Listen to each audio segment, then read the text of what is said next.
6. You've got it row 44 already. So, okay, oh yeah, right, so that's the back there.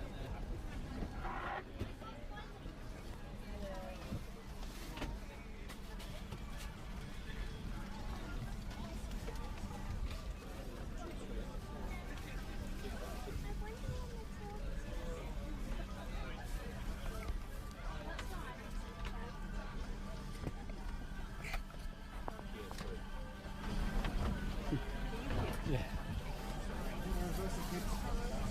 Little bit. There we go, that's enough.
Isn't Nick a Mexican? Colombian. He calls himself American.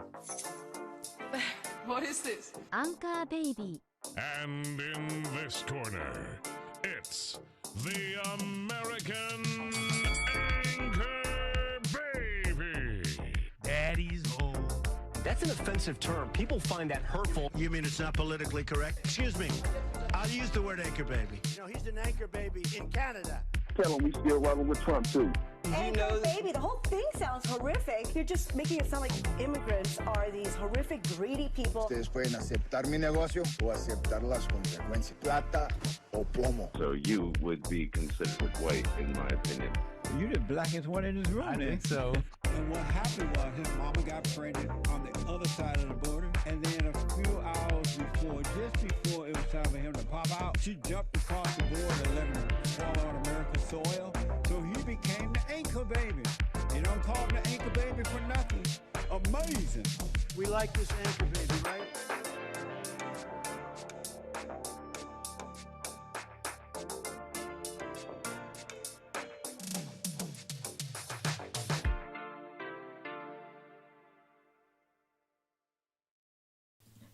Hello, I'm the American Anchor Baby. This is my show. Thanks for tuning in, folks, on this fine Thursday. What a fine Thursday to be back with you guys, because it's Men's History Month. It's a fine Thursday. We got stuff to get into, so let's welcome the fine folks here. I do appreciate it. Let's show a little bit of manners. They call it decorum. But let me show my face. How you doing, folks? Happy Thursday. We're in the lab.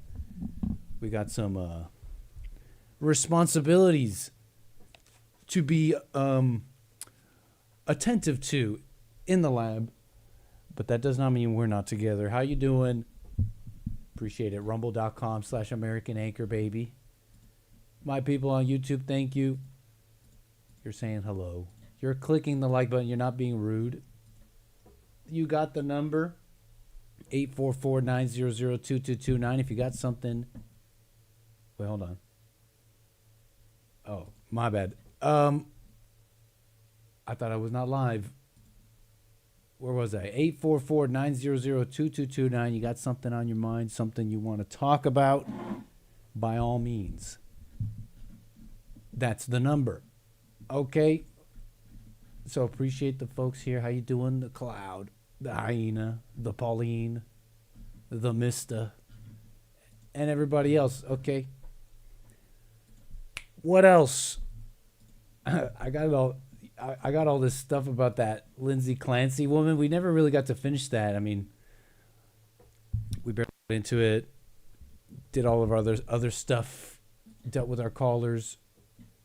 But it's gaining steam. All the people are enthralled by these trials, these high, what do they call them? High profile cases. It's like, what? This mother killed her kids. She's not denying it. In fact, she's just claiming insanity.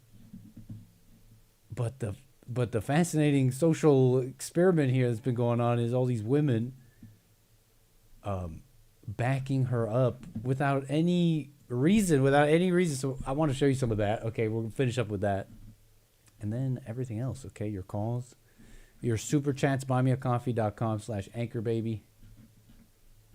And what else? And your Rumble rants and super chats. But yeah, happy Thursday. It's a fine Men's History Month Thursday.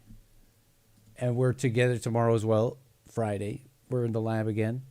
Try and switch it up a bit tomorrow. Since we're here today doing kind of like randoms.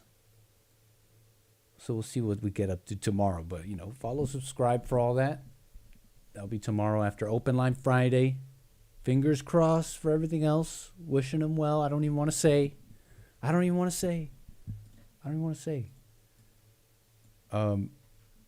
Whatever. What else? What else? Yeah, we'll be live tomorrow after the Fallen State. Okay. Make sure you podcast Punchy TV, yesterday's episode with Bill. And he graciously allowed me to yap a little bit alongside with him about this and that. He was like, this is too geeky. He was like, this is too geeky, Nick. We're talking about tech this and terafab that, and it's too geeky. I don't think the people liked it, man. I'm like, Bill, it's not the geekiness, but maybe how you present, whatever. I was just talking ish. I thought it was a funny comment more than anything. Enough inside baseball, okay, in my big mouth. Not that I said anything, but what else? Look, happy Thursday. I want to jump into some of this. Some of your week. Some of you guys saying your week has been ruined. Okay, don't despair too much. Okay, forget your pains while we jump into the thrills of the public into this murder trial. Forget your pains. Forget your pains and focus on the pains of others. No, I'm not asking you to do that. I'm just saying that that's probably going to happen no matter, even if I tell you don't do that. Okay, that's really what I'm saying. But don't do that. Don't do that. That's bad for your soul. Okay, I know many won't care for their soul, and that's why I'm not going to be like, oh, it's a rule. What kind of like controlling person am I? But that's bad for your soul. Okay, it's like, oh, let me forget my pains. Let me look at the pains of others, revel and get thrills. You know that adds, right? You know you're adding. It's like you're painting it black, and then it dries, and you paint it black. It's another layer. Okay, so not nice, not good. Not nice, not good. The black heart you probably have to kill your children. What's fascinating, and you already know some of it. You already know some of this story, but I got some of the more pertinent facts and details of the case. So at least do that correctly. But yeah, Lindsay Clancy, you may have heard of this. And no, it's not the mom that killed her kids alongside with the help of the grandma, and then they killed themselves. No, it's not the case of that other woman who killed her kids. I forget where. No. This is the one in Massachusetts. There's a couple of other high-profile women killing their kids. What is this? Ambient tune, whatever. We'll deal with that later. Okay, is that a little too loud? Let me know. We'll deal with that later. So what was that? Where was I? Lindsay Clancy. It's like, which mother, Nick? Which mother that killed her kids? Okay, the one in Duxbury, Massachusetts. Okay. This woman charged with murdering her 3 young children in January 2023. Hold on, this is too loud. January 2023, they're having a trial. And the story goes, January 24th, 2023, in the family's home in Duxbury, Massachusetts, south of Boston. This Christian youth. What's playing right now? Sorry, this is the wrong. This feels wrong. This feels almost like This almost feels like waiting music for in between Christian youth bands or something like that. Back to the story, okay? Focus, guys. Lindsay Clancy. The story goes she strangled her 3 children on the evening of January 24th, 2023. 5-year-old Cora, 3-year-old Dawson, 8-month-old Callan, using exercise bands one by one in the basement. Prosecutors say she... Wait, hold on. Let me make sure I got the right... Okay, I got the right thing. Lindsay Clancy, okay, the prosecutors say she sent her then husband, in 2023, they were still married, Patrick Clancy, out of the house on errands to go and pick up some food and some prescription. This gave her the time alone to carry out these killings. When Patrick returned, he found Lindsay outside on the ground. She had cut on her wrists, her neck. She jumped from a second-story window in an apparent suicide attempt. He then discovered the children and called 911. So that's pretty much the story. Cora, the kids were pronounced dead at the hospital. Callan was airlifted, the youngest, but died days later. Lindsay survived, but sustained spinal injuries. She's paralyzed from the waist down, and she's been held without bail at this Tewksbury State Hospital. She's receiving treatment there as this trial is ongoing. So she's been indicted on 3 counts of first-degree murder. She has pleaded not guilty to this, and their defense basically revolves around insanity. That's the defense. She doesn't deny doing this. I mean, their story goes, the defense claim basically goes a little bit like, well, essentially, Lindsay had been dealing with postpartum mental health issues, okay, after the birth of their youngest child. Their defense essentially argues that she was over-medicated with reports of multiple drugs, switching from different drugs, and that she suffered from a postpartum psychosis, basically a severe mental break that caused homicidal and suicidal ideation, as they called it. And this brought on hallucinations and an inability, they say, an inability to appreciate the wrongfulness of her actions or control her conduct. So this is the basics of a lack of criminal responsibility defense, insanity defense. Okay. Prosecutors say that the acts were intentional, calculated. Their evidence involves searches, multiple Google searches over a long period of time, tablet data, text messages, journal entries about her mental state, her struggles with parenting, and the husband has testified, and in fact has filed a separate civil medical malpractice lawsuit against Lindsay's psychiatric providers, alleging overprescription and inadequate monitoring. So that's this crazy murder case. This trial is ongoing because she's claiming this defense of insanity, so to speak. And so this is an ongoing trial. Evidence is going around. But of course, back to kind of what we were saying yesterday, the insane part is this very fascinating social lens on a pretty sizable cohort of women in America. I don't know, it's a global internet. I wonder of the world. But these women are all over the comments, posting their own theories, posting their own videos, garnering their own audiences of thousands and thousands of likes and women's and views of people debating, but a lot of agreeing.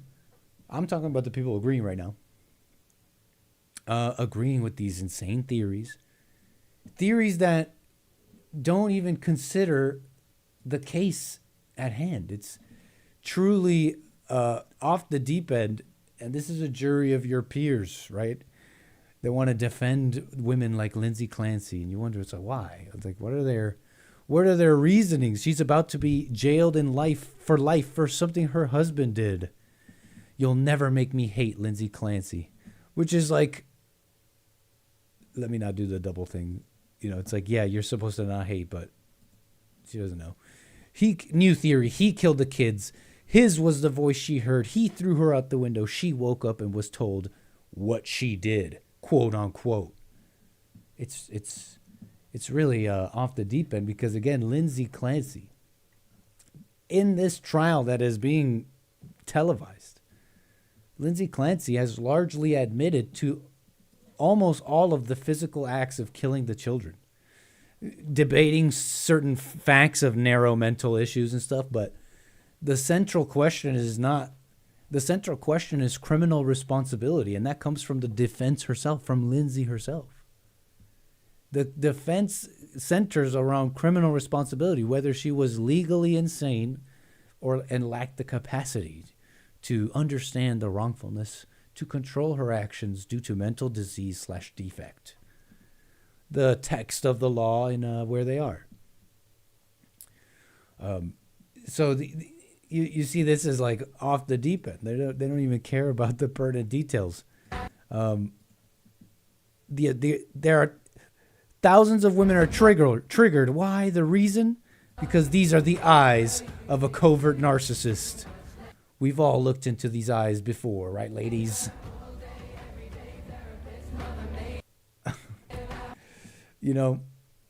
But it doesn't really stop there. I already showed you some of this and some of these wackos. Just saying, well, obviously the man did it. I wonder how many women in history killed their kids and then blamed the man. And the public was like, I don't know. I mean, do you see his eyes? And she's pretty sad. Do you see her crying? I mean, can you understand her? I mean, don't you know she was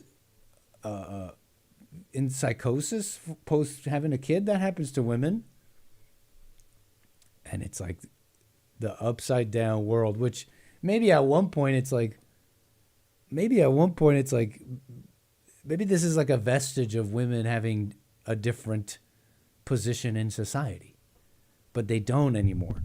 They in fact have usurped, Trojan horsed their position in many senses.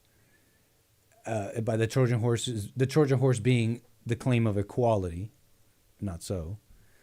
Just turn it upside down, turn the hierarchy upside down.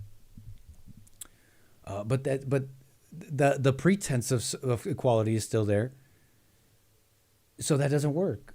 Oh well, women are the weaker vessel. They under in the old English law, women's claims against a husband or against another man weren't believed unless they had evidence, and it was like the law. You wonder why, and so, but they were also afforded like a different view. Their crimes or what they do wrong wasn't seen as bad, so to speak. But that doesn't work right now. With so-called equality, now you can like get away with murder. I mean, blah blah blah about all that. Back to this thing here. I mean, okay, we did this. We already did this. She is now the whole thing now is about this insanity, but it's there's a lot of attention to this moment where she's sobbing and saying, I can't do this, as the medical examiner was testifying and describing the injuries of the children.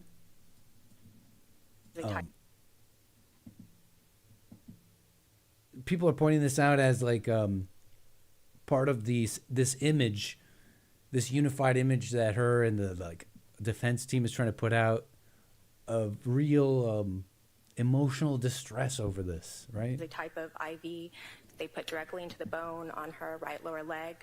Her hands at the time of my external examination were covered by police evidence bags, and they were secured at the wrist with tape of injuries such as bruising or abrasions. And what about injuries? There she is sobbing in the background. I can't do this. Or abrasions. And what about injuries? You can kind of hear it in the background. Counsel, we're going to take a break this time, all right?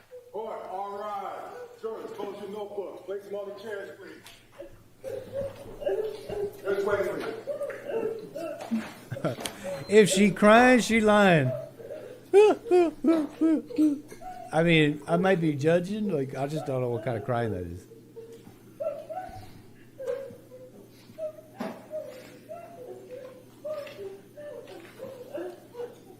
I'm hyperventilating.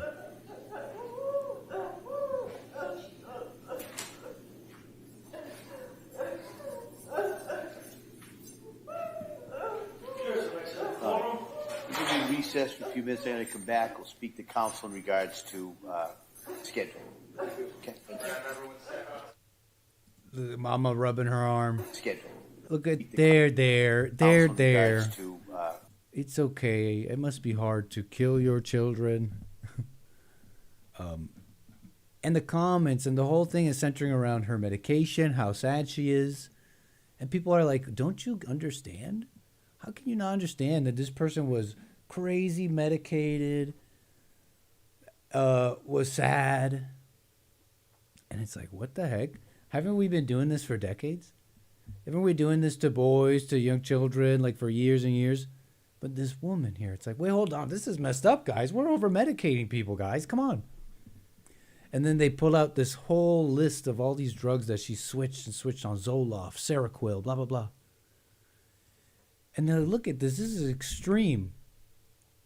But I can name 5 friends, people I grew up with / roommates I had, people I saw go from no medication, depression, going to like a college psychiatrist or otherwise, and then in months, going from multiple drugs, switching to many different drugs, a list of it, and then becoming worse and worse. I've seen it, going on things like lithium, and so don't tell me this is unique. And it's like Lindsay, no, Lindsay Clancy's got to get a less of a.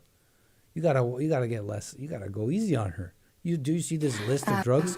Sorry, that's. Let me tell you, that's normal. That is medical. That is medically sound, and done to millions. So, don't give me that. I told her to stop it. Stop the medication. I told her to stop the medication. Who's this again? Dr. Jennifer Tufts, Lindsay Clancy's prescribing psychiatrist, on the witness stand. I told her to stop it. Okay, suddenly I don't have audio. I wonder if it's this brand of headphones, or if it's just like a funny glitch.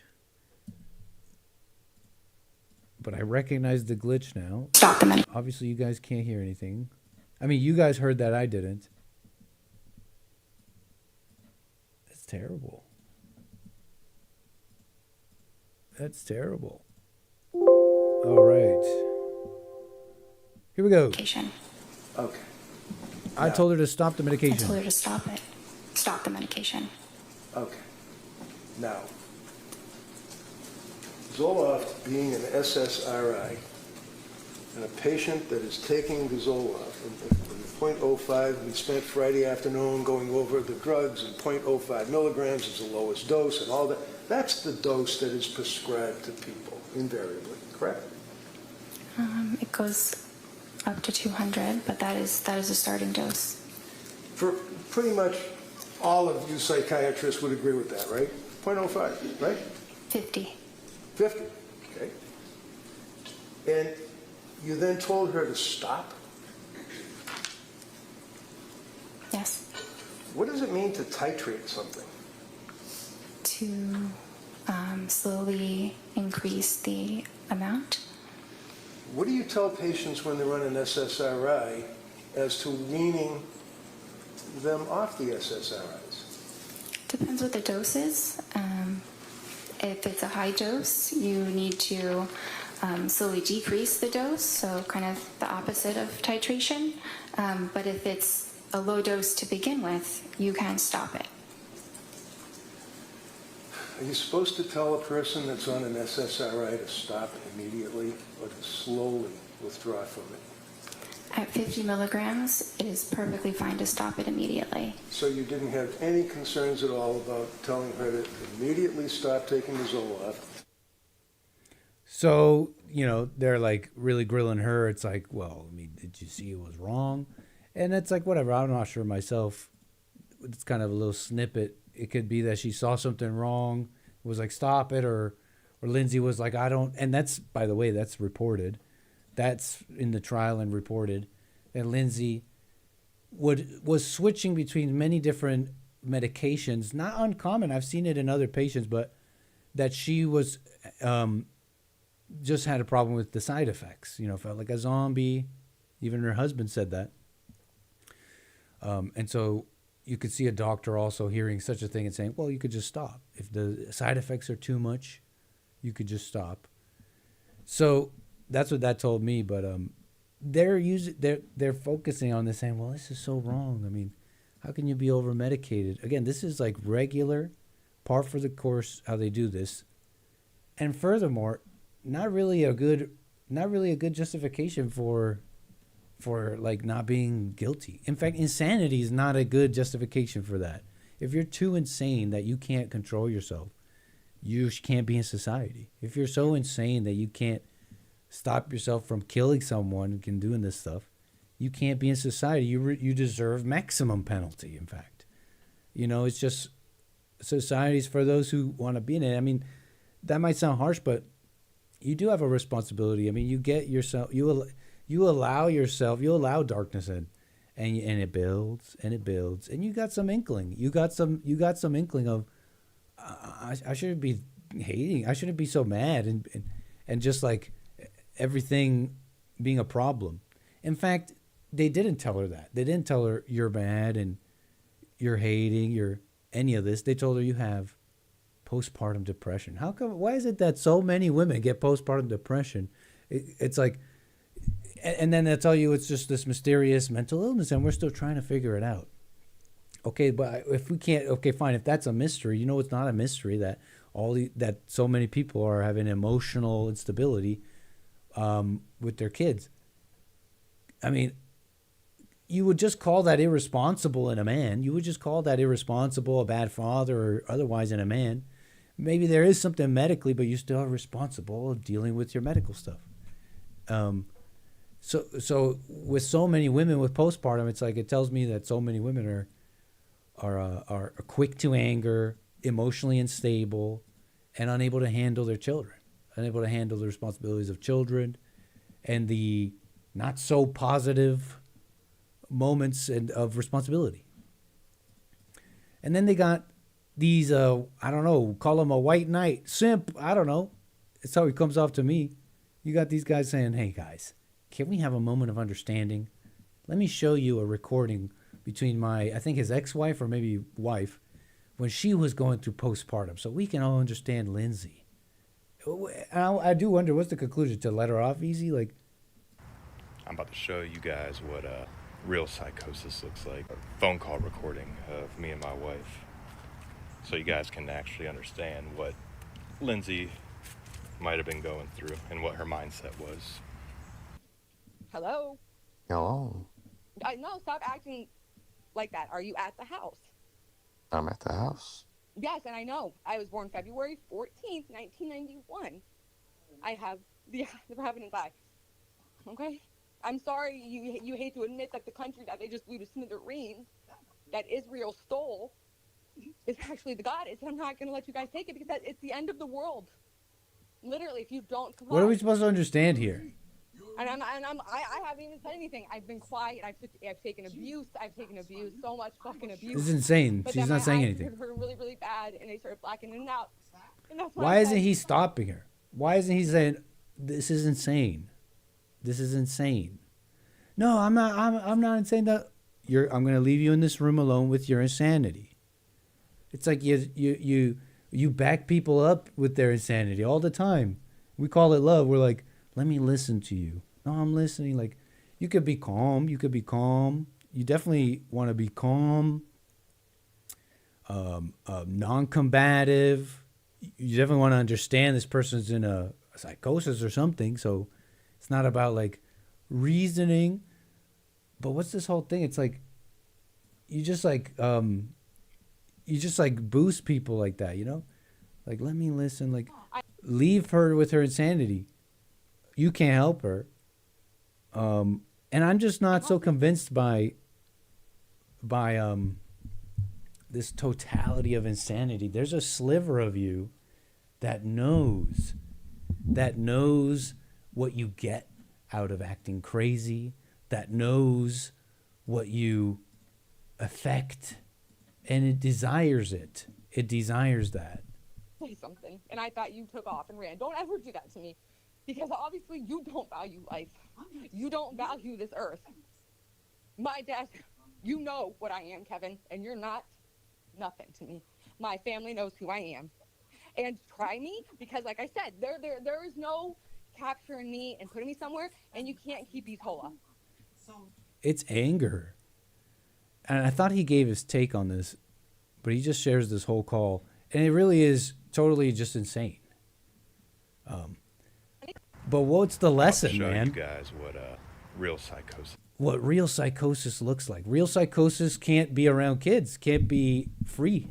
This looks like. What are you phone proving call to me here? recording of me and my wife, so you guys can actually understand what Lindsay might have been going through. And Okay, so she's going to get off easy because we got to feel bad for the lady. Haven't like a whole bunch of school shooters and like killers, these people who've killed others, have a deranged life, in jail or otherwise dead themselves now, weren't they all on antidepressants and SSRIs? Didn't they didn't so many of them go cold and go nuts too, or they never got off of him but were always messed up? And where's the and I don't think there should be like, so where's the softness for the Columbine killers? Like, I'm not saying that, but it's not there because this is the female mafia. This is the female mafia. Devoid of love. Absolutely devoid of it. As vicious and brutal as they come. As any warlord, writer, whatever. And it's very possible she'll get off easy. I mean, what was that girl? Courtney Clenny. And she killed a black guy. She killed a white woman, killed a black man.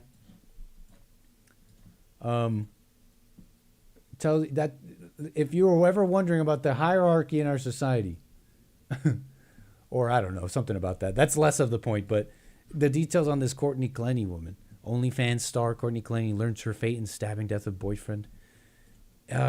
It's like an insane story of this couple living it up. She's making like money doing OnlyFans, kind of living like an Instagram model, kind of, I don't know, party lifestyle from the looks of it. So she was doing like adult content and she had this like crazy on and off relationship with this guy, this Toby guy. He's a British man, actually. And there was this they're living in Miami. Incident one night turns into a nasty disturbance where this man, the cops show up, ambulance show up, first responders show up, and they find this man stabbed, bleeding out, with Clenny, the woman, calling out to the cops like, please save him, he was taken to the hospital. He died shortly after. She admitted to actually throwing the knife. She apparently, during an argument, threw the knife, which stabbed him fatally. And that she was just mad, and she threw the knife. She didn't mean to kill him. Prosecutors would dispute this. The nature of the wound had a downward stab, inconsistent with a thrown knife from a distance. Either way, I mean, it sure looks like to me like she killed this guy. But they maintain the self-defense claim. She doesn't deny that this knife she threw killed him. But they maintain the self-defense claim, and she got, you know what she got? She got sentenced to 6 years in prison with credit for 4 years. So she's expected to serve 2, potentially far less for credits and good behavior. She's going to serve barely 2 years in jail with a couple years of probation for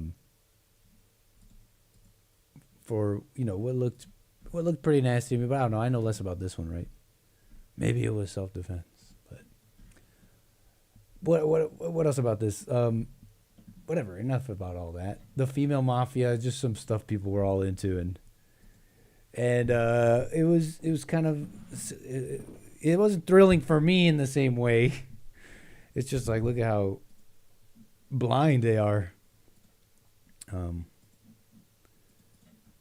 But enough about all that. We didn't really finish that one yesterday. Get away with murder, holy.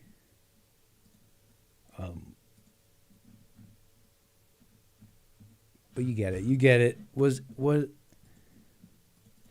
the Columbine shooters on SSRIs?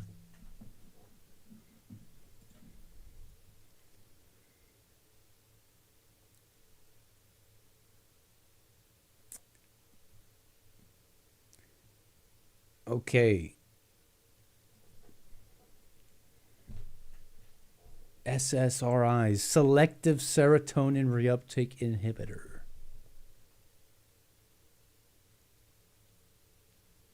A funny little molecule that we don't really know what it does. Eric Harris was prescribed and taking the SSRI fluvoxamine. Luvox by the brand name for those for our I don't know. I was gonna be like the medicated people in chat, but I don't want y'all saying one in the chat. I'm on fluvoxamine. In fact, I don't want to do that at all. Dylan Klebold was not on SSRIs, but Jefferson County authorities' autopsy-related reports confirmed that Harris had a therapeutic amount of fluvoxamine in his bloodstream at the time of April 20th, 1999. Primarily approved in the U.S. at a time for obsessive-compulsive disorder. He had been prescribed it. Reports indicate he had been taking it for roughly a year or less leading up to the event. Targeted testing confirmed its presence. Did he stop the medication abruptly?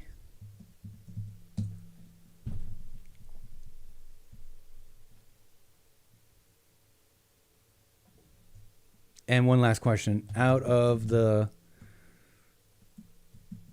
working backwards from the latest mass killer, how many have been on SSRIs,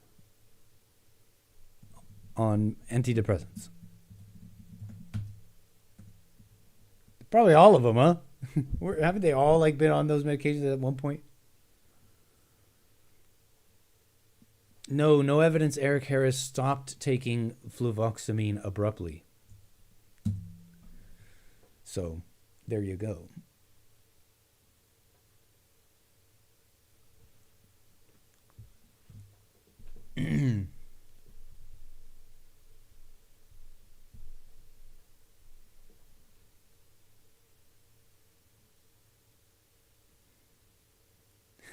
Hake threw his back out fighting the female mafia. Conspiracies in the chat. I cannot confirm. But I guess nor deny. Twin Falls, Idaho shooting, Chad Williams. Okay.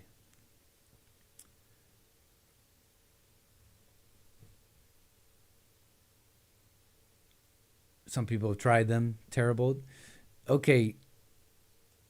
Chad Williams, Idaho shooting. Who's that one? I don't even recognize that one. That sounds somewhat familiar. Oh, yeah. Yeah.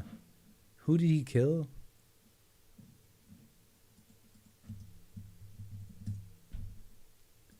Shooting victims at... Oh, yeah, at that In-N-Out. Just random, insane.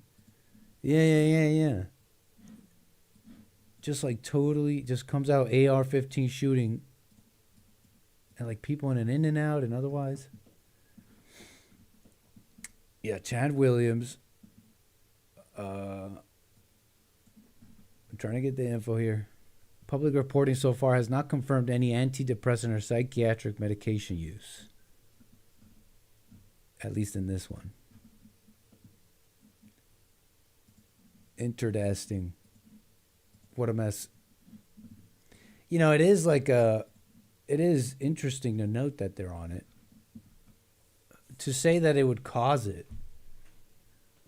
I don't know. I don't know if I'd say it causes it. I just don't know.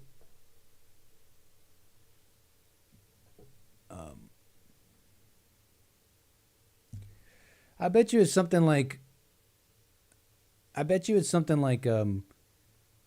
people going down a certain path end up hitting similar road, similar, landmarks. You know what I mean? People going down a similar path in life hit the same kind of landmarks.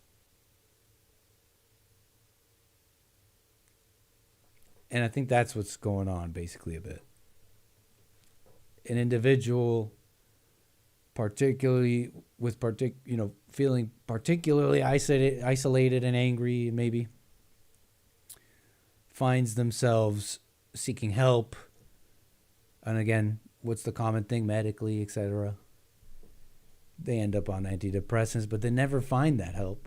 They're on the same path that pretty much everybody else is on, but they're just like way slower, they're way more normal, so they never get too extreme. It's the same misery, but it's like they never get too extreme. The evidence of it being that, well, for example, they never went to seek medication. They never felt that bad or thought they felt that bad, concluded such a thing due to their life and their inner turmoil. And so they find themselves, right, it's not like the cause. In another way, too, I think the SSRIs are a force multiplier. That's another thing about them, too. They're just a force multiplier exacerbating what's all there. It's like AI. What was that story? Were we talking about a JLP show? That Indian guy who killed his like mom and sister or something like that? And they were saying, yeah, he was actually talking to ChatGPT, guys. ChatGPT was like a force multiplier there, allowing him to really fantasize about doing this. Not the cause, you know.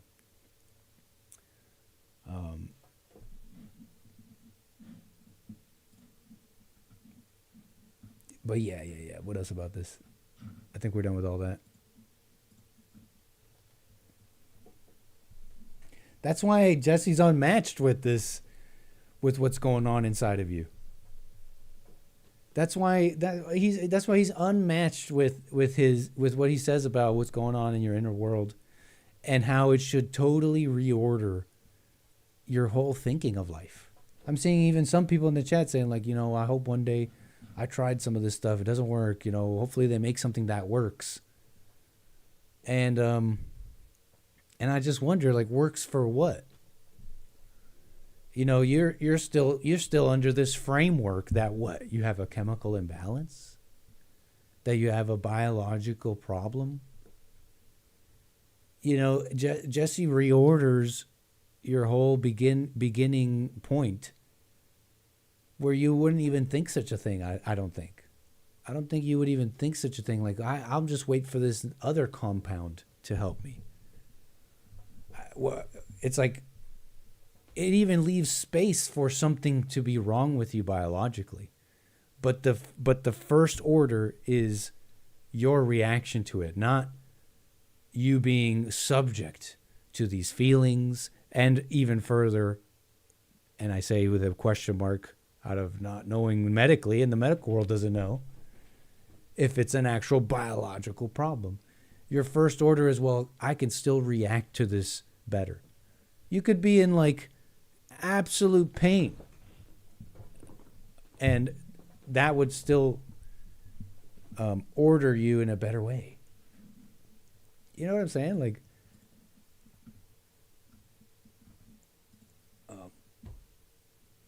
it's an illusion.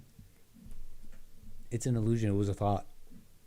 It was a prison of your own creation in your head.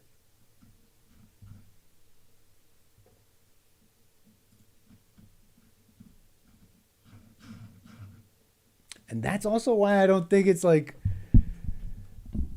how do I put this? Like, anyways, I'm done with all that.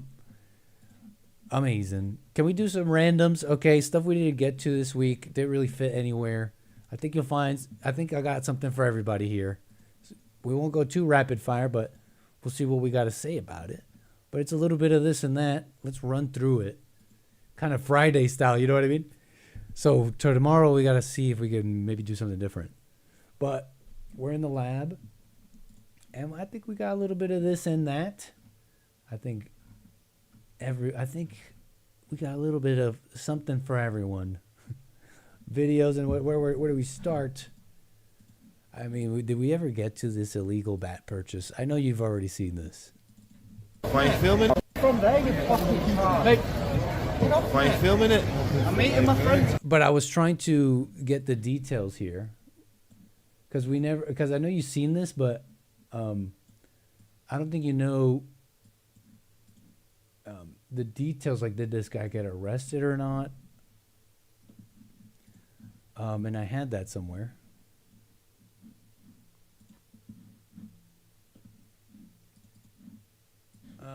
Where'd I put that? You've seen this guy, right? Young lad purchases a baseball bat in England. As soon as he leaves the store, allegedly, because we just see him in the middle of getting arrested. As soon as he leaves the store, police grab him for carrying a weapon, allegedly.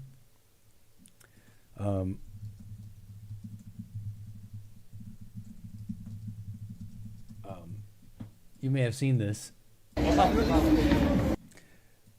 From there, you fucking mate. Why are you filming it? I'm meeting my friends. Do video, make videos out of town.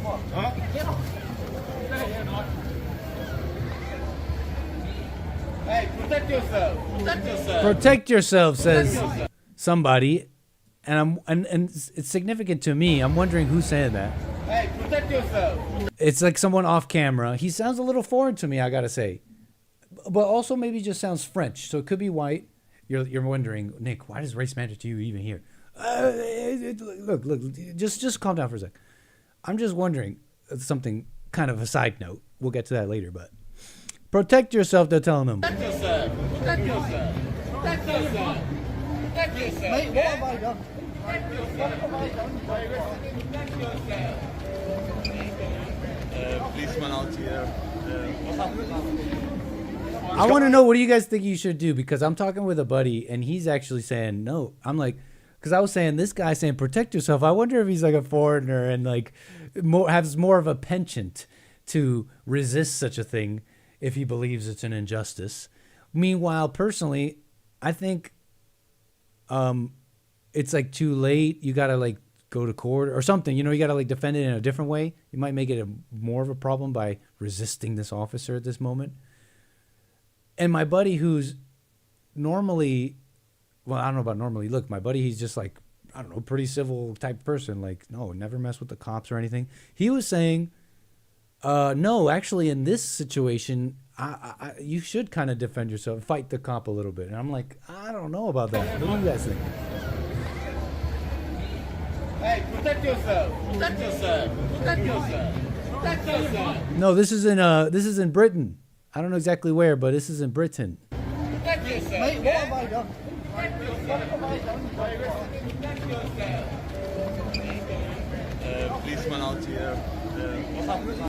He's resisting because he's done nothing wrong. Okay, yeah, but the cop believes he's done something wrong. What do you do at that moment? Do you say, I'm going to fight you, I haven't done anything wrong? Or do you say, okay, obviously you got to do what you got to do. I obviously have to convince you in a different way, or with another officer, or with the court or something. You know what I'm saying there? Like well, all I'm saying is procedurally, you've lost this one. The cop believes you did something wrong. So now let me do something wrong and fight him? Like, I don't know. Hey, don't. From my fucking shop, you dumb cunt. You dumb? It's in his packaging. Hey, package, you idiot. It's in package, you idiot. It's in package, you idiot. You idiot. It's in package. It's in the package, fella. It's in the package, you idiot. Package, you idiot. It's in the package, you idiot. It's in the package, you idiot. Hey, officer, it's got in the package. And it's got the receipt for that, you knobhead. They're like telling him to fight back sometimes, and I'm wondering, are those the black ones telling him to fight back? Spraying him. You stupid. I mean, he is stupid.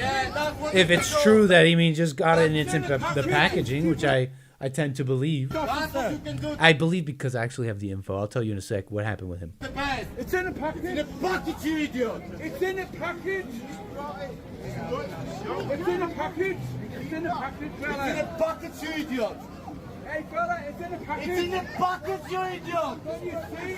It's in the package, you idiot. It's in the package. This is an amazing scene. I agree. It's incredible. Have a piss on that. Yeah, it's all on camera, it's all social media, fella. It's not that from this store. Just bought it. This fucking foreigner guy. You just bought it. It's in the package. We all can see it. It's in the package. It's in the package. It's in a package.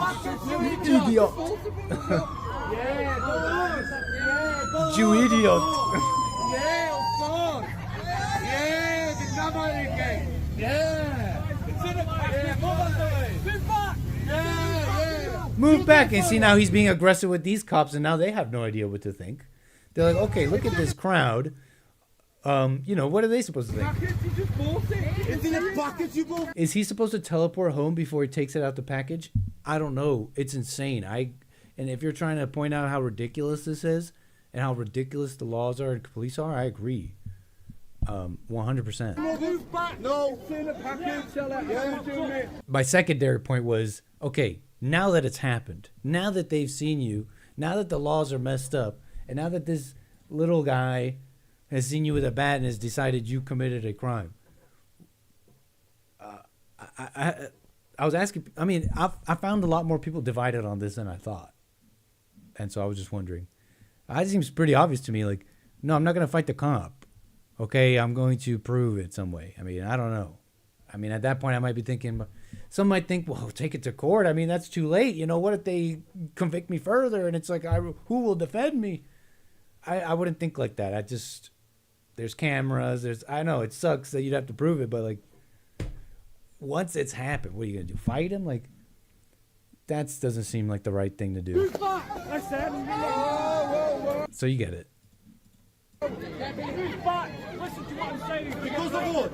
Because you're obstructing an officer. What obstructing? You're obstructing the law, you idiot. Delusional. It's not a crime to buy sports equipment. Right, they sold it. They sold it there to the public. Obviously, the officer was mistaken. So according to ibc.co.uk, yeah, this man actually was arrested, but he was later released with no further action, no charges. The Greater Manchester Police stated, 9th August 2026, the incident at the Market Street in Manchester City Centre. An officer approached a man in his 30s who was carrying a baseball bat, still in its packaging.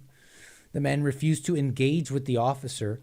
He was then detained, arrested, handcuffed, and taken away in a police van as more officers arrived.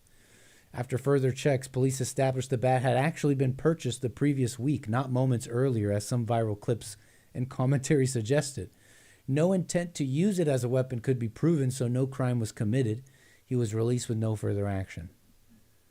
So there you go. The laws are still messed up, but that doesn't mean you still gotta react perfectly. You still must react perfectly. Was anybody raped, Nick? Maybe, most likely. Maybe in the background and nobody saw, but I don't know. But yeah, there were probably a few in the. I'm assuming because they're in Britain. I really don't know. Okay, I'm totally assuming.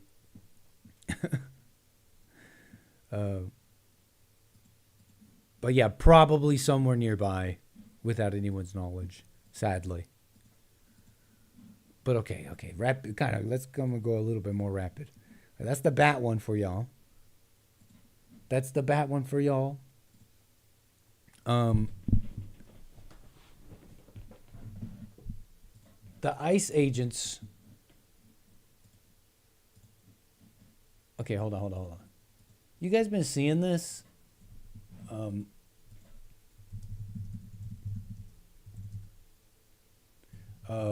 on.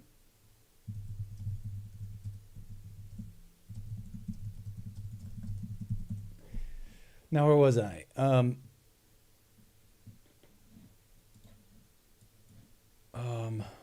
on.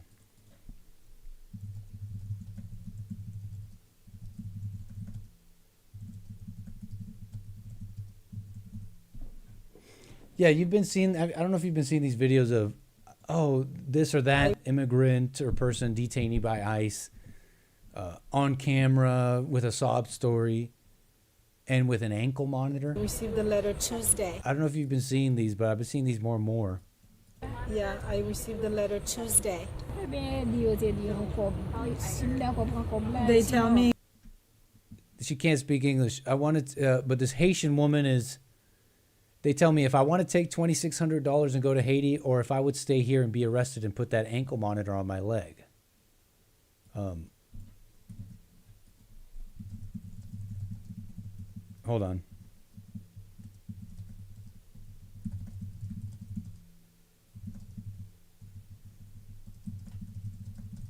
So yeah, I was just wondering, like, is that a new thing? Is that a new thing? You know, it used to be just catch and release. I mean, they come in here, they call home base, and they're released into the country, and they're like, make sure you come to the court date. And I'm wondering if this is like a new thing. It's not that new, their use has increased significantly in the past year or so. ICE has been using electronic monitoring for years as part of its alternatives to detention.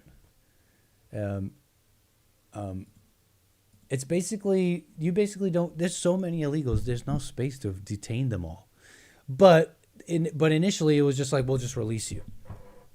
But ICE, especially lately, I wonder why, maybe under new management, has thought to themselves, hold on, guys.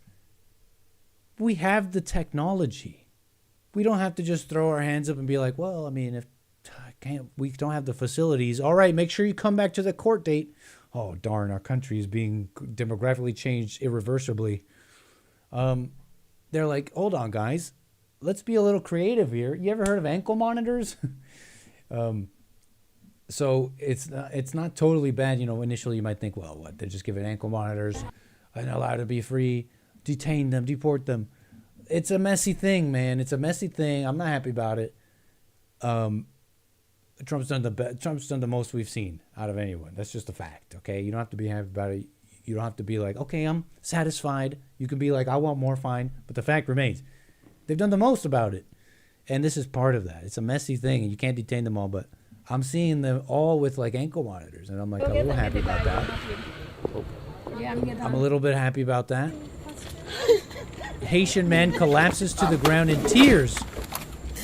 In tears. When told as he is fitted with an ankle monitor by ICE office in Ohio. And the story goes with this one that he is facing deportation. This is how he responds. This is how he reacts to being told he has to go home, back to where he's from.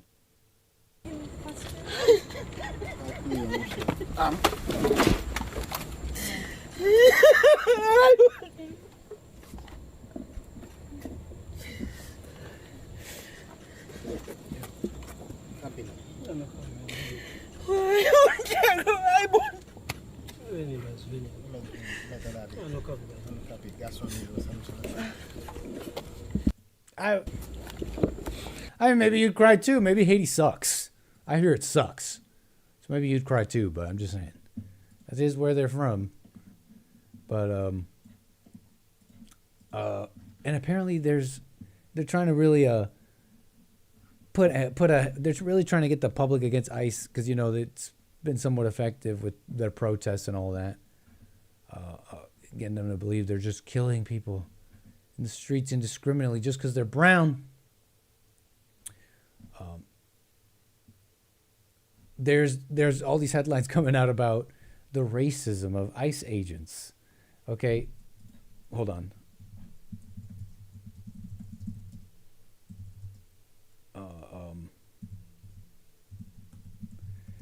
They got these articles coming out saying, okay, we need body cams on these people because there's all these reports of them using racial slurs. Apparently, these ICE agents are out there throwing out racial slurs and arresting them.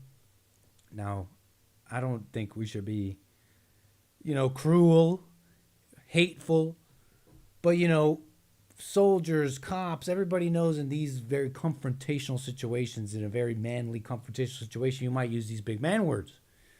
So, you know, it's kind of a positive thing for me.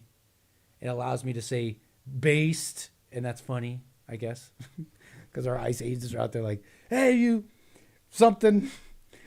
The claims, the main cluster of claims, but here's the funny thing. Here's the funny side to this claims of racism on these agents, on both Border Patrol and ICE.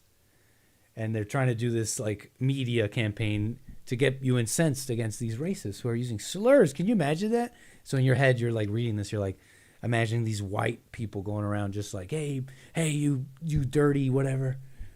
And you're like, oh my gosh, it is Hitler. It is how we saw in school, and worse. We got to protest. Okay, here's the funny thing. This is what's reported by The Guardian. The main cluster of claims centers on operations in the Los Angeles area during the large-scale immigration enforcement sweeps, and it concerns this region and this area of agents. Here's the funny thing about the demographics of agents working in the Los Angeles area. If you didn't know, they are heavily Latino. In fact, more than half of Border Patrol. Oh, sorry. This is let me tell you this. Nationwide, not even looking at Los Angeles, where it's heavier for this. Nationwide, just in general, half of Border Patrol agents are Latino. Self-identify as Latino or Hispanic. Okay? That's not even looking at Los Angeles. ICE agents officers are also heavily Latino, just under 40%. It's a pretty big cohort. Which is in both cases well above the overall U.S. workforce share of Hispanics. When you go to L.A., that number goes up higher, you can imagine. Now, that's the funny part, right? Because when you got all these Border Patrol people yelling slurs and they want to report on it, they're not telling you that it's Latinos. And that would make total sense. This is a known thing in policing, for example. Black officers are known to be a little bit rougher and are known to shoot more often other blacks. And you got to wonder, it's like, maybe they know a little something, okay? It's like, I know blacks. Or also it's judgment too. I think it's both. Where it's like, I know blacks or / I'm kind of judge blacks for being such criminals. It's like, we got to get rid of the riffraff. And it's like, you're judgmental and kind of rough. So I personally think it's both. But that's what they're leaving out. So when you see these headlines, know that it's Mexicans out there. So I'm like, it's ladder pullers. It's ladder pullers. Let me just tell you straight up what it is. It's based ladder pullers looking at these people saying, get out of my country, you whatever. So that's why that's happening. Okay, it's because they're Latinos. White people are not allowed to have free speech.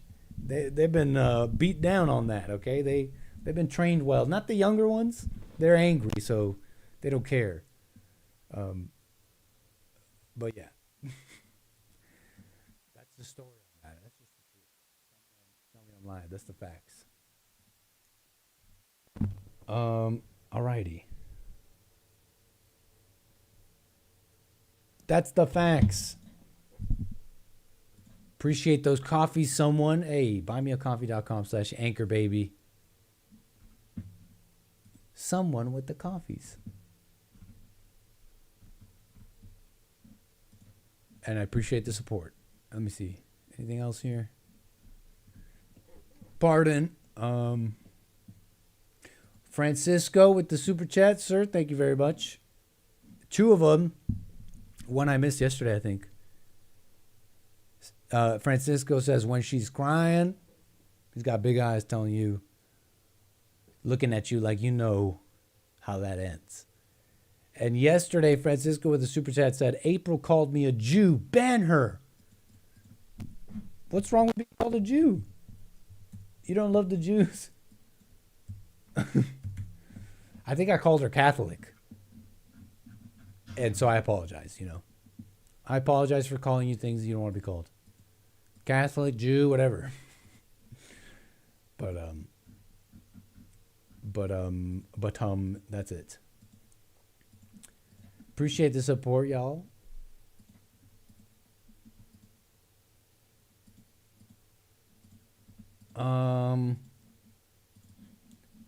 Do you see this line behind me? Do you see all of these people standing here? We are outside the US consulate in downtown Toronto, and we are here for our US visa appointments, but their system is apparently down, and we've been waiting here for hours. They haven't been able to process anybody, and they might just cancel all of our appointments and ask us to come in tomorrow.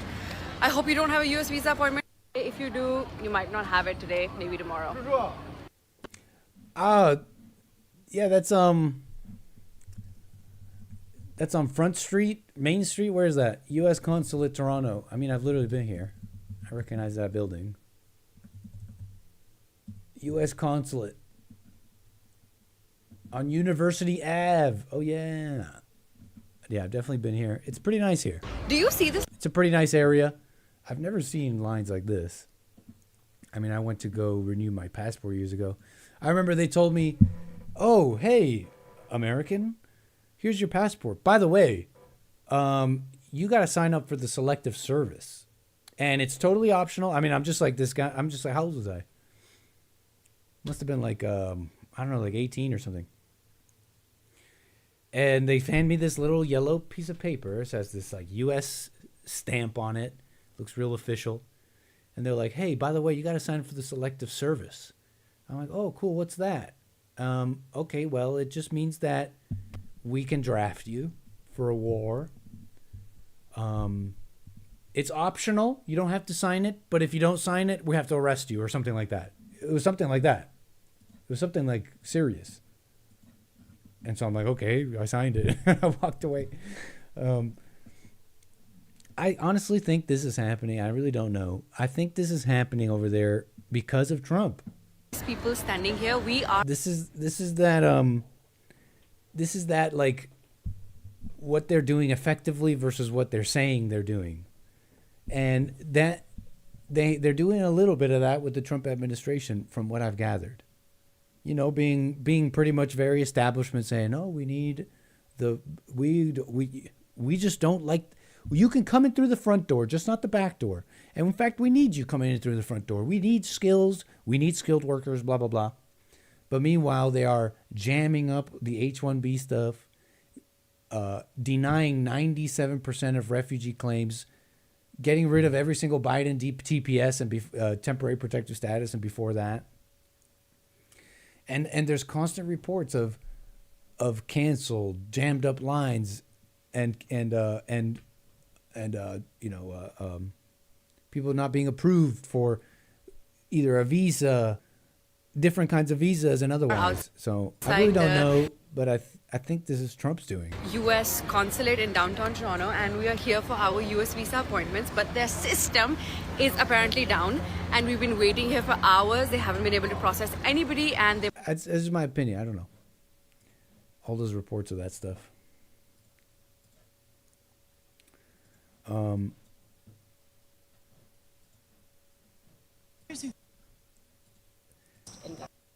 Did you guys ever see the kid that this Francesca Hong, who lost her primary over there in Wisconsin? This lady who went viral for hating Thanksgiving and decrying her proximity to whiteness. She says that seeing her half-white kid reminds her of her proximity to whiteness. I'm just like, is that code for I hate my husband? Like, oh yeah, it reminds me I freaking married this dumb white guy I hate. And I hate all white people, actually. It's actually far closer to home and than all the things I say about colonialism and white people. I do wonder many of these things. I never laid eyes on this kid that reminds her of her this is the one right here. The proximity to whiteness kid. First in government. For voters who fear I'm like, he looks pretty Asian. Democratic socialism could turn into communism, what would you want them to know?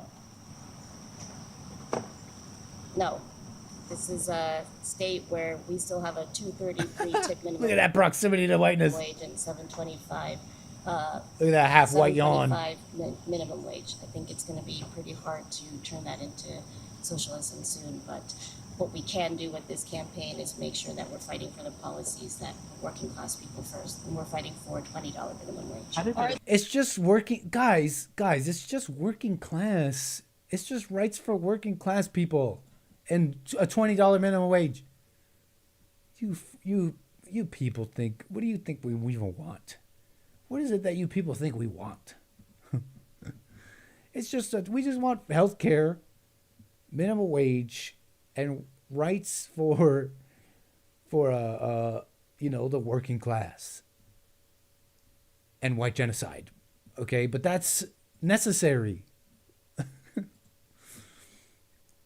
Don't you get it?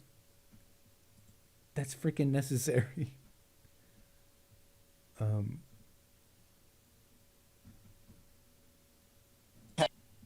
So yeah, he looks pretty Asian. I mean, why do you gotta hate him? Asian legend. Mixed people are the most conflicted, I heard. Well, yeah, I bet you when you have someone like this, But you imagine being a half black kid, and then that's the most common thing with growing up. You hear like every little quip and comment about white people.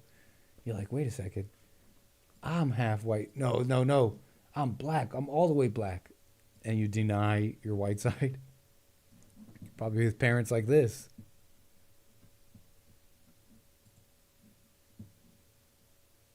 No, take that back. Cancel those words in the name of Jesus Christ, Terry.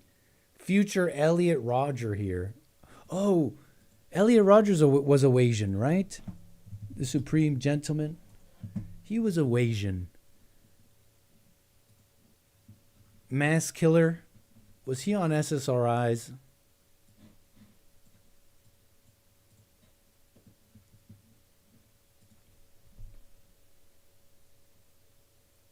Elliot Rodgers. Parents. Asian mom or Asian dad? Wait, what the heck? Okay, so white dad. Looks like white dad, I guess. White dad, Asian mom. The Asian community. I'm sorry, Nick. I'm sorry, Chad. I'm sorry, Jesus. Thank you, Terry. But you don't have to apologize. You just have to cancel those words in the name.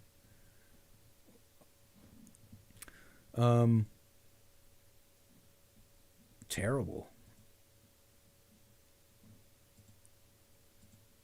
The Asian community would be very, very upset because they see the white dad as an exploiter of the Asian woman.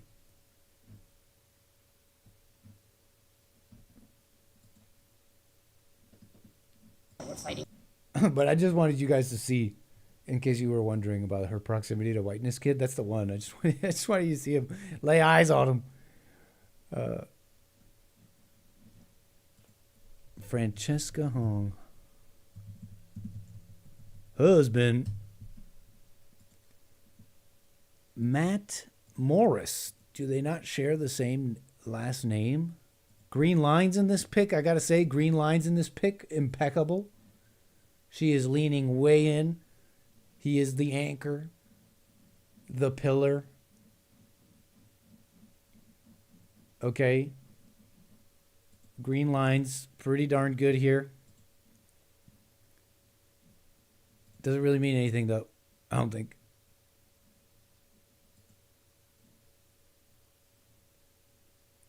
Does she have an Asian kid? Like a full Asian kid? Does she have an ex-husband? Who cares? Doesn't matter. Is that Coldplay? Is that Martin? What's his name? Martin. What's his name? He named his kid Apple. He named his kid Apple. Martin Apple. Martin Francis. Martin Coldplay. Martin Coldplay. Chris Martin. His name is Chris Martin. I named me kid Apple. I named me daughter Apple. And it was all yellow.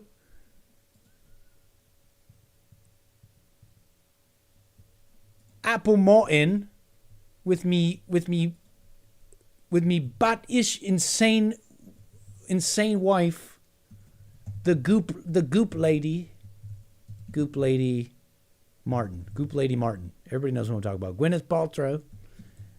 I decided to make a baby with a person who has a peanut for a brain. And we named her Apple.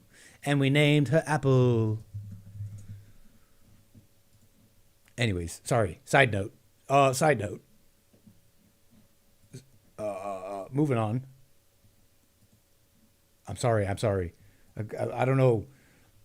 I'm revealing maybe a deep problem with Chris Martin that's just like rumbling right underneath the surface that I wasn't even aware of. So I apologize for that.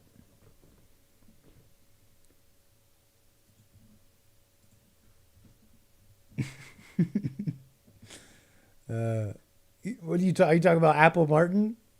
Are you guys talking about Bugs or Apple Martin? What are you talking about? She's pretty. Come on, man. Come on, mate.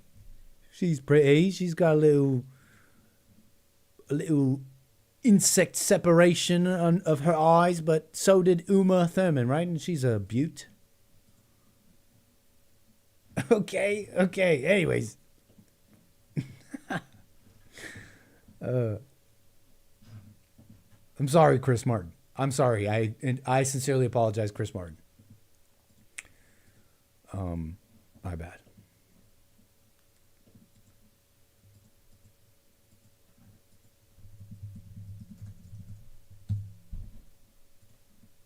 We all have that problem, Nick. That breaking news that you started with, Matt, overnight in Baltimore, Maryland. A portion of the Francis Scott Key Bridge has collapsed. You see what happened down into the harbor. That Remember large this? boat collided with the bridge around 1:30 this morning. That just sent the span rippling down into those freezing waters below. Authorities are trying to rescue at least 7 people who were doing overnight work on the bridge. They're believed to have been tossed into the waves. Fire crews say several vehicles hit the water, including one the size of a tractor trailer. Helping people were able to get out of their vehicles when they got into the water.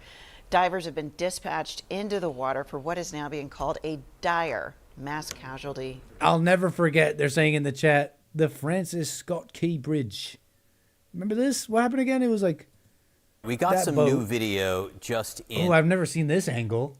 To CNN. This is for you, sickos. And Check this this is from out. a traffic camera on the Francis Scott Key Bridge. This is the first time I'm seeing it as well. It shows the moments just before the ship crashed into the bridge, causing the bridge to collapse. In the distance, what you can see there is a flashing light. That is believed to be of the construction crew. Then there it is on the right side of the screen. You can see the boat slowly beginning to approach the bridge. Ultimately, as the boat makes contact with the bridge, the video is just completely lost. The video can't park there, mate. Goes out. But you can see an empty bridge here at this Classic. point because police were able to clear it and Oi, stop oi, drivers on you can't park there. each side.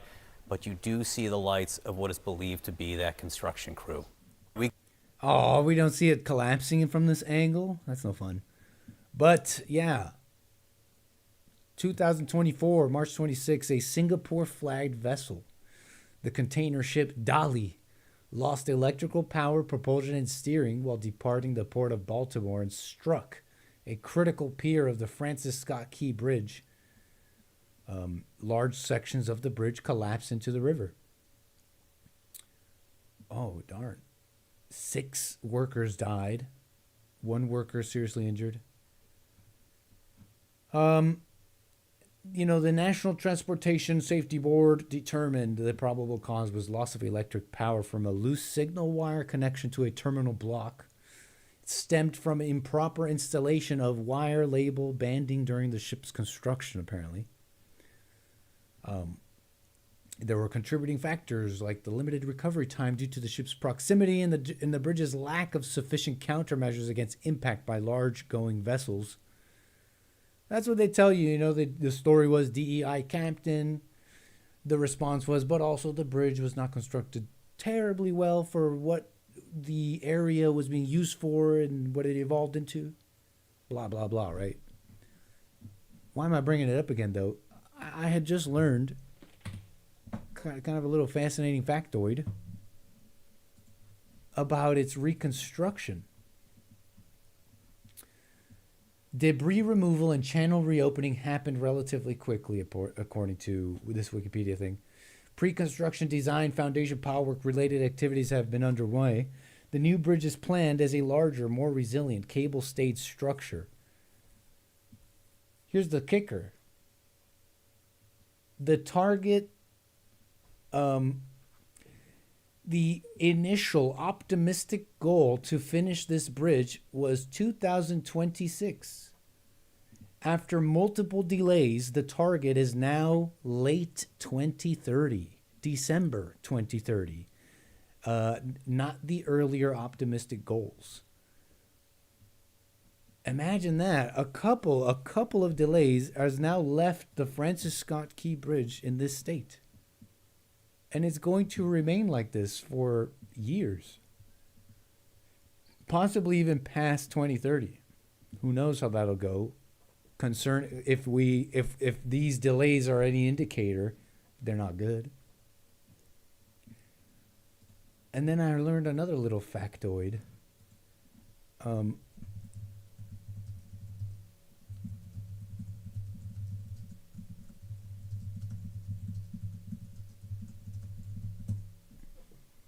and I'm just going to double check here. Because you heard about Trump. Never mind. I heard someone say, meanwhile, Iran's bridges, some of the bridges that Trump destroyed have already been completely rebuilt. But that's just something I heard. I can't confirm it for you. It seems to be partially true. But the reconstructions, from what I'm seeing, are not a full reconstruction. They essentially made the bridge work again, but they're not the bridge they once were. Meanwhile, for the Francis Scott Key Bridge, the idea is they want to make it a different bridge with this cables that will withstand such a thing again. So, never mind on that. I don't know if it's such a good point, but whatever.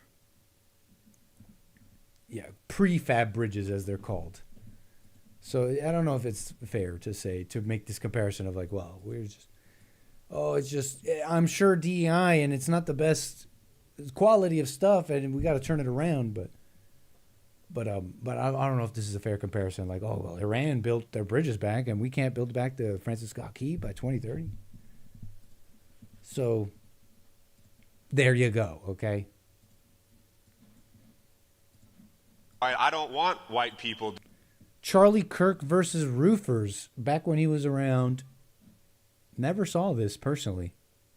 People fascinated by this clip going around. Maybe you will too. I'm white. I don't want white people doing. Roofers, roofer company owners fixing and building roofs. I'm white. I don't want white people doing the roofs because I got people complaining it's hot outside. So why don't you educate me of what mass deportations would do to your industry? There'd be no one to work on to build back. We've already seen it in Florida. So then allow me to provocatively then have me tell you how I hear it. Are you telling me everyone in this room is hiring illegal labor? Not everyone, but I know I have in the past. Okay, so everyone is saying yes.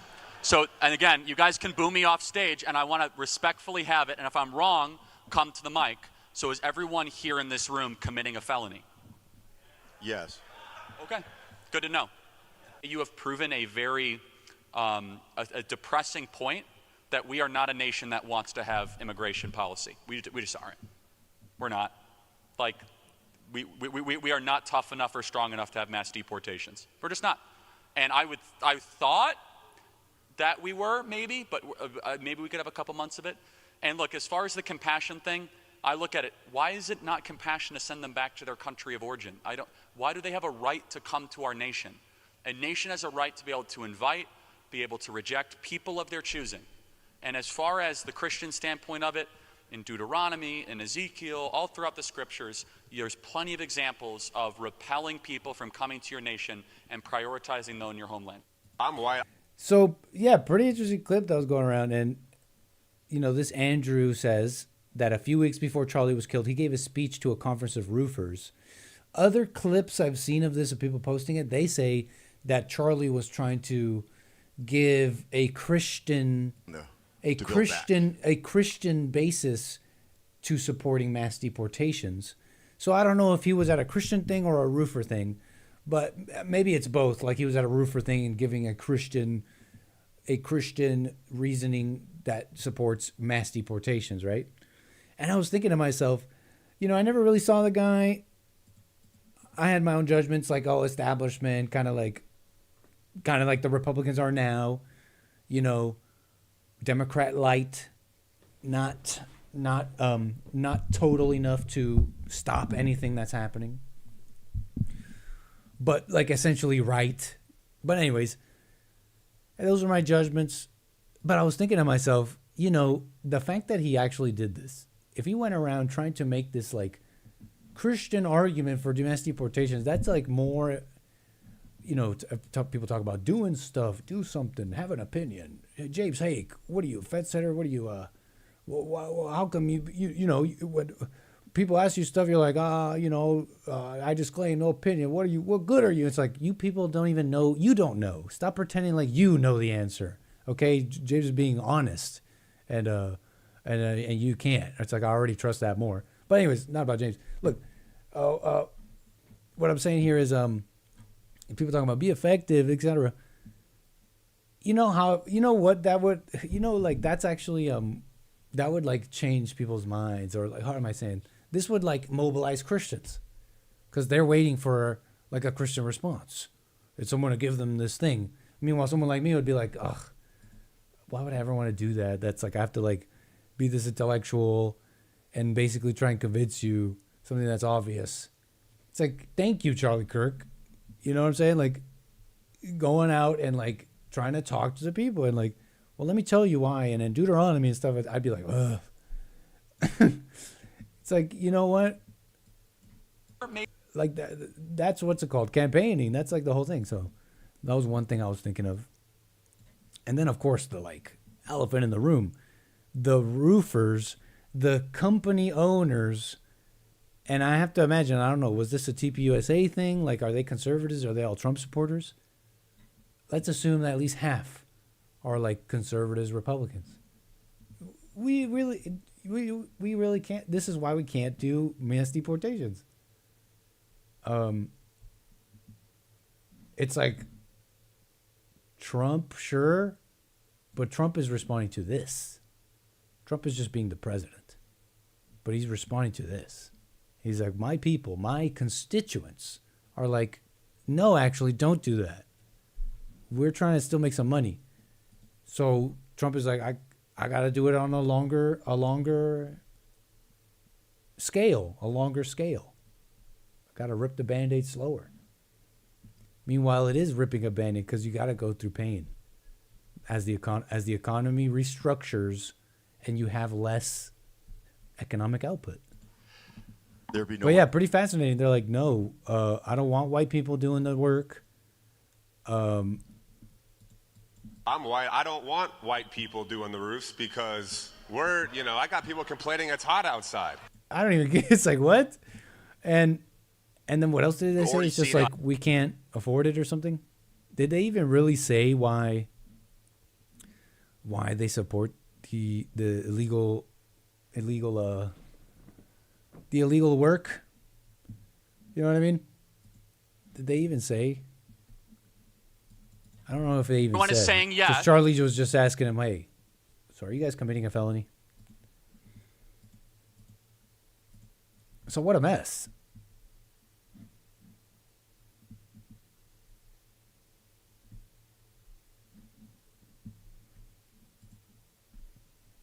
I can out-roof anyone. I've never roofed.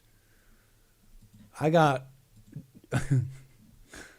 what's the meme? It's like, oh, you got soft hands, boy. You got soft hands, boy.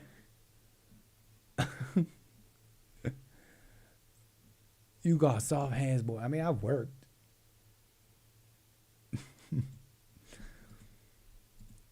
Okay. So that's enough of that, folks. We're coming to the last bit of the show. I do appreciate you being with me.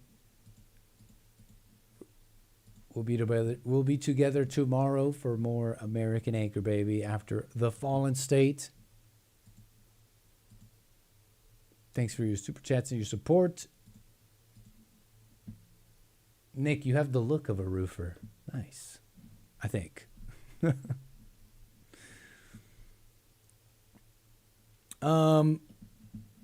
This is man's trick to destroy nature. Look.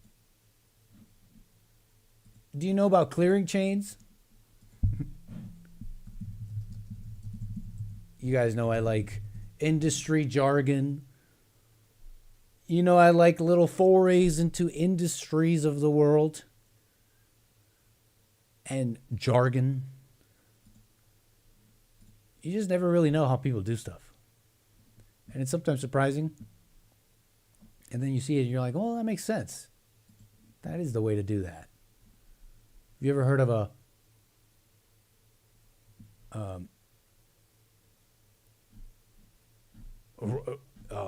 Ramket? I don't know how to say it in German. It's an old concept. It's called a clearing chain.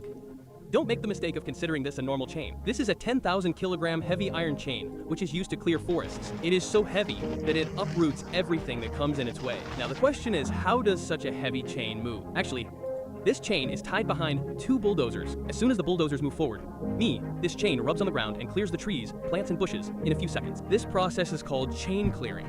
Due to this technique, huge forests are cleared in one go. It's so destructive, it's cool.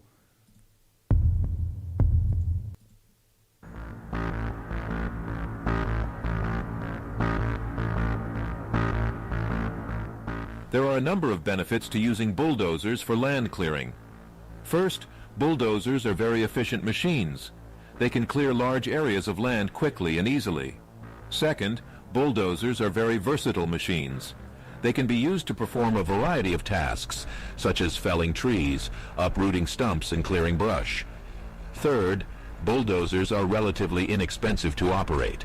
The cost of fuel and maintenance is relatively low compared to other types of machinery, just like such industry. as excavators and backhoes. We're building data centers here, boy.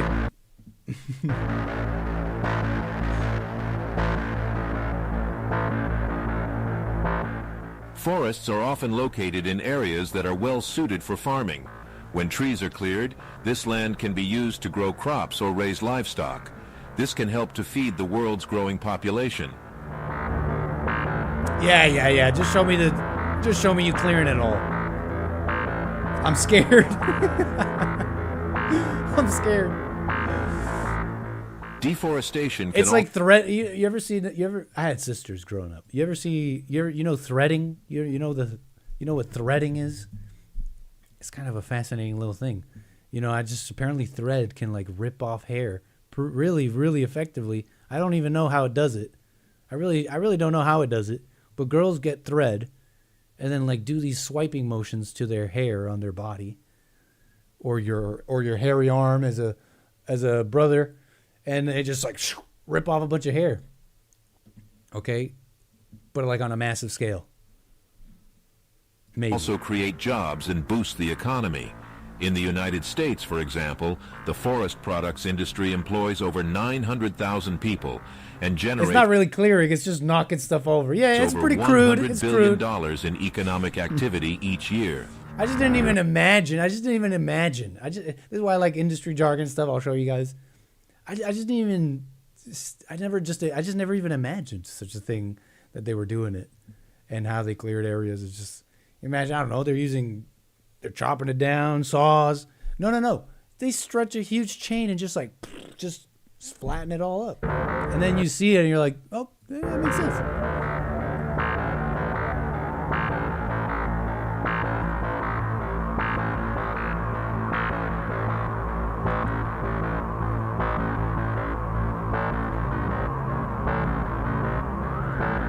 Incredible, folks. Okay, I'll leave you with one last video. I do have to leave a little early. I apologize. But I appreciate you being with me today on this like random cornucopia type little episode.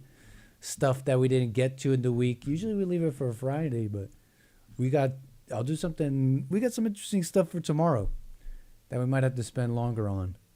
So we did all of our randoms, our little interesting randoms for today. Appreciate the super chats and the support. Okay. I'll leave you with this video of an Asian man, I think Chinese, doing a civic duty no one asked him to do.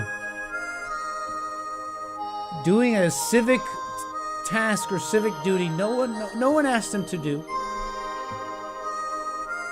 Except maybe the cameraman filming. But hey, don't worry about it. Even if it's for social media points or just like what? Feeling good with each other. I don't care. Do the civic thing. Some stretch of road along some freeway or whatever is flooded. A major hazard, obviously. Commonly, these situations are caused by merely a clogged up storm drain. He hiked up his pants, rolled up the sleeves of his shirt, but that wasn't going to keep him keep him dry. He knows what he has to do. He has to submerge himself. Model minority behavior.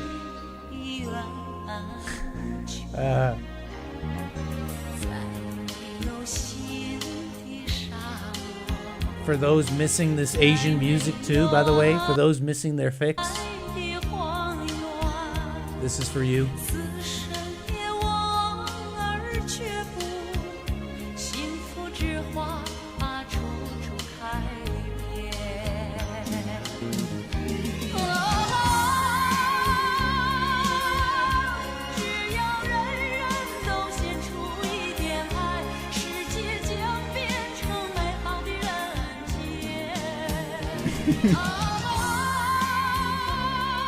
He got a little cigarette too.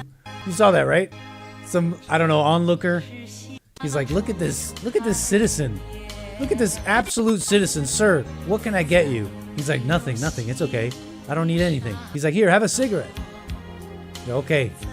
He puts it in his ear. The small things. It's funny to me because it warms my heart in a way that's too much. Like, I really like this kind of stuff. And I think it's because, not even because it's like, means you're a good person. I think it just reveals what it's lacking in my life. What's lacking maybe even in my own heart. I might say what's lacking in the society around me, right, guys? I welcome seeing this because it's like, where is it around us? But maybe it's lacking in my heart too. Honestly, it's like, I would never do this. And it's because I'm like, I look around and I'm like, and I'm judging probably. And I'm wrong for that. But I'm like, I would never do this. I'm like, what idiot would do this for these people this government that doesn't care, these people that don't care? And I realize it's lacking in my own heart. It's probably why I like it so much. And it's funny too, because I saw the cynics commenting on this. I'm like, he only did it because, look, they're filming this, dude. Wake up. He only did this for social media. And I'm like, you dummies. You think, why do you think people did good things before social media? For the true honesty of it? Because for the true altruism of it all? Shut up. They did it for the same exact reason. Social media just lets you do it online, but it's for the exact same reason. For the same human nature applies, buddy. And I'm sure some do it for true civic duty or otherwise. I'm sure. But that's the social media likes existed before social media, okay? So let the public, please, let's use that. We should use that to manipulate people. Like, we want people doing these civic things. So let them feel good. Post it online. We appreciate you for putting back the shopping cart. Okay. You guys are like, yeah, the Chinese are very honest. Okay, it's not about that right now, okay? Folks, I hope you enjoyed yourselves today. Go off and finish the rest of this Thursday. You still got a day ahead of you. The rest of this day ahead of you. See you guys tomorrow for more American Anchor Baby. That's after the Lee Peterson Show. Open Line Friday. We're wishing the Hake Report well. The Fallen State and more American Anchor Baby, okay? Happy Men's History Month. Thanks to all my super chatters and all that, okay? That's all the time we have for today. Apologies, I gotta go right now. Take it easy. See you tomorrow.